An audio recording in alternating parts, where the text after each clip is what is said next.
ଜୟ ଜଗନ୍ନାଥ। ମୁଁ ମନୋଜ କୁମାର ପ୍ରଧାନ, ପ୍ରଥମ ବର୍ଷର ଗୁରୁ ଛାତ୍ର।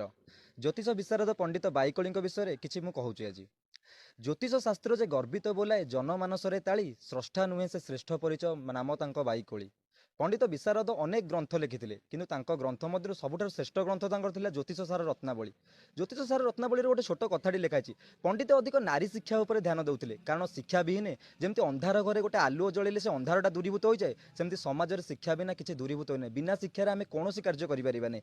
ସେଇଥିପାଇଁ ପଣ୍ଡିତେ ଗୋଟେ ଶିକ୍ଷା ଉପରେ ଅଧିକ ଗୁରୁତ୍ୱ ଦେଇ ଆମ ନାରୀମାନଙ୍କ ସୁଦୃଢ଼ୀକରଣ ପାଇଁ ସେ ହେଉଛି କନକ ମଞ୍ଜରୀ ସ୍କୁଲ ପ୍ରତିଷ୍ଠା କରିଥିଲେ, ଯେଉଁଟା ଏବେ ଆମେ ଖଲିକୋଟରେ ନିଜେ ମଧ୍ୟ ଦେଖୁଛେ। ସେ କନକ ମଞ୍ଜରୀ ସ୍କୁଲ ପ୍ରତିଷ୍ଠା ପାଇଁ ପଣ୍ଡିତ ବହୁତ କଷ୍ଟ କରିଥିଲେ, ଏବଂ ସେ ଯେଉଁ କଷ୍ଟ କରିଥିଲେ ତାହା ଫଳରେ କନକ ମଞ୍ଜରୀ ସ୍କୁଲ ଉଚ୍ଚ ମାଧ୍ୟମିକ ସ୍ତରରେ ପହଞ୍ଚିଥିଲା, ଯାହା ପାଇଁ ପଣ୍ଡିତ ବହୁତ ନିଜକୁ ଗର୍ବ ଅନୁଭବ କରିଥିଲେ। ଆଉ ସେହି ସମୟର ତତ୍କାଳୀନ ରାଜା ଥିଲେ ରାୟ ବାହାଦୁର ରାମଚନ୍ଦ୍ର ମର୍ଦ୍ଦରାଜ, ଯିଏକି ତାଙ୍କୁ ଜ୍ୟୋତିଷ ବିଶାରଦ ଉପାଧି ଦେଇଥିଲେ। ଏବଂ ଜନସମାଗମରେ ସେ ଯେତେବେଳେ ତାଙ୍କର ନାଁ ଥିଲା ବିଷାକ୍ତ କୋଳି, ବାଇକୋଳିର ପ୍ରକୃତ ଅର୍ଥ ବିଷାକ୍ତ କୋଳି। କାରଣ ତାଙ୍କର ଯେତେବେଳେ ଅଗ୍ରଜମାନେ ଅକାଳରେ ମୃତ୍ୟୁବରଣ କରୁଥିଲେ, ଅକାଳରେ ଯେତେବେଳେ ମୃତ୍ୟୁବରଣ କରୁଥିଲେ, ତାଙ୍କ ପିତା ଥିଲେ ବିଶ୍ୱନାଥ ମହାପାତ୍ର ଏବଂ ମାତା ଥିଲେ ପଦ୍ମାବତୀ। ସେ କ'ଣ ଚେଷ୍ଟା କଲେ ନା, ଯେତେବେଳେ ଅକାଳରେ ମୃତ୍ୟୁବରଣ କରୁଥିଲେ, ଏହି ଅପମୃତ୍ୟୁକୁ ଟଳାଇବା ଉଦ୍ଦେଶ୍ୟରେ ସେ ତାଙ୍କର କ'ଣ ନାମ ଦେଇଥିଲେ ନା ବିଷାକ୍ତ କୋଳି, ଯାହାର ଅର୍ଥ ବାଇକୋଳି ବା ବିଷାକ୍ତ କୋଳି। ତ କିଏ ଜାଣିଥିଲା ଯେ ଛୋଟ ଛୁଆଟି ଦିନେ ଯେ ଏତେ ବଡ଼ ହୋଇ ଦିନେ ଜନସମାଗମରେ କ'ଣ କରିବ ନା ଜ୍ୟୋତିଷ ବିଶାରଦ ଭାବରେ ମାନେ ପୂଜ୍ୟ ଅଗ୍ରପୂଜ୍ୟ ହେବ। ସେ ବହୁତ ଉପାଧି ମଧ୍ୟ ପାଇଥିଲେ, ଜ୍ୟୋତିଷ ବାଚସ୍ପତି ପାଇଥିଲେ, ଉପାୟନ ଉପାଧି ପାଇଥିଲେ।